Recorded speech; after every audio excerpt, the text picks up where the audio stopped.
aggressive in order for Whyte to throw. Oh, good shot as well, and the Whites keep him up, and now he's in big trouble, and down goes Povetkin, back into the fourth round, and it has been a polished performance this from Dillian Whyte, and it is over, and it is personal redemption, as Dillian Whyte gets it right this time around.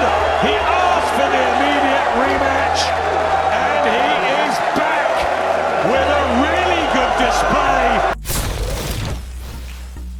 This is the Boxing District, and this is why Dillian Whyte won't get a title shot for at least 18 months. So this weekend, Dillian Whyte successfully avenged his shock 5th round knockout loss to Alexander Povetkin last August by knocking out a relatively slow-looking Povetkin in the 4th round of their rematch. Whyte looked solid in the fight on Saturday night in Gibraltar, throwing some neat fast jabs at times that did good work against the Russian mauler. Most are attributing that to his new coach, Harold the Shadow Knight, who most famously worked with Lennox Lewis throughout his career. However, the body snatcher didn't look completely perfect in the fight, looking a little slow and sluggish at times, and seemed tentative about going in for the kill sometimes, but honestly that was probably wise after the way the pair's first fight ended. Anyway, Whyte walked away with a stoppage victory and is now back on the road to a title shot. But where is he on the road to that title shot? Before losing to Povetkin, Whyte was finally, officially, the WBC mandatory for the winner of the 3rd fight between Tyson Fury and Deontay Wilder. But then Whyte was knocked out by Povetkin, and Fury and Wilder never ended up having their 3rd fight. Whyte regained the interim WBC championship on Saturday night, but crucially not his mandatory status. And now, with all the sanctioning bodies giving their blessing to a fight between Tyson Fury and Anthony Joshua this summer, and an immediate rematch between the pair almost definite for the winter of 2021, or maybe early 2022, Whyte looks to potentially be out in the cold until those fights are done in about 12 months from now.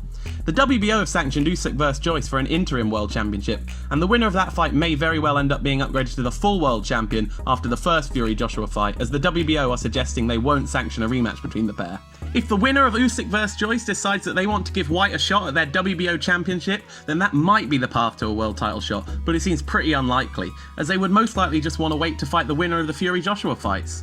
Whyte would probably be next in line to fight the eventual winner of the pair of fights between AJ and Fury, but he might still not be a hard mandatory for the winner. Or even if he is, there might be a long time with which he'd have to wait, maybe only before the end of the calendar year 2022. Even this isn't guaranteed though, as I'm sure the WBA would be looking to insist on their mandatory at that time, as they haven't called one since Anthony Joshua had to fight Alexander Povetkin in September 2018, so they would be more justified in claiming it's their turn to call a mandatory challenger.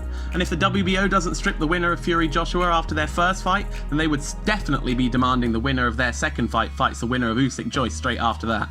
So Dillian Whyte, even if he were WBC mandatory, which he's not right now, could end up still being 3rd in line to a title shot after the 2 fights in 2021 between Fury and Joshua, in the very worst case scenario, which would probably end up pushing his world title challenge into 2023.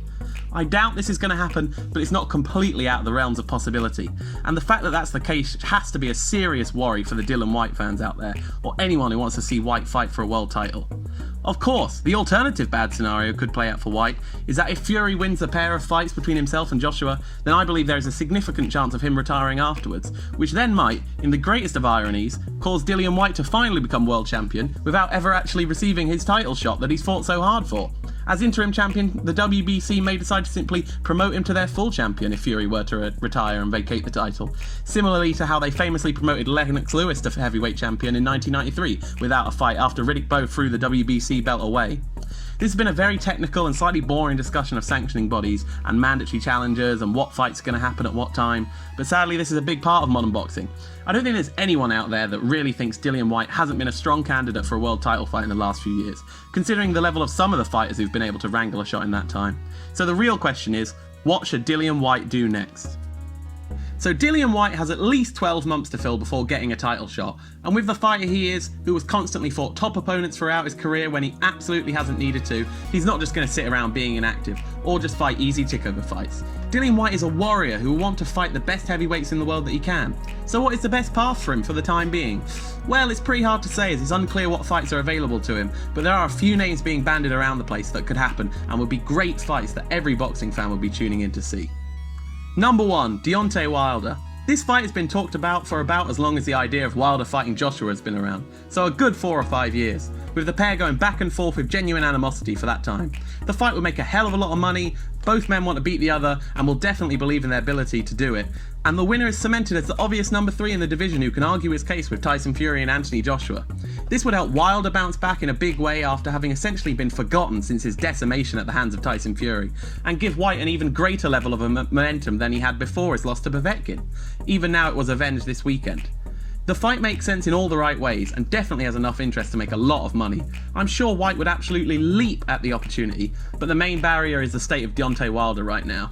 Having gone almost completely silent since losing to Tyson Fury over a year ago now, outside of some conspiracy theories and falling out with his old coach Mark Breland, there's rumours of Wilder wanting to come back at some point soon, but it's absolutely nothing concrete. If he is up for this one though, I think it's the best option for all parties involved, and definitely for the fans who get to see an absolutely brilliant heavyweight fight with two amazing characters of the sport.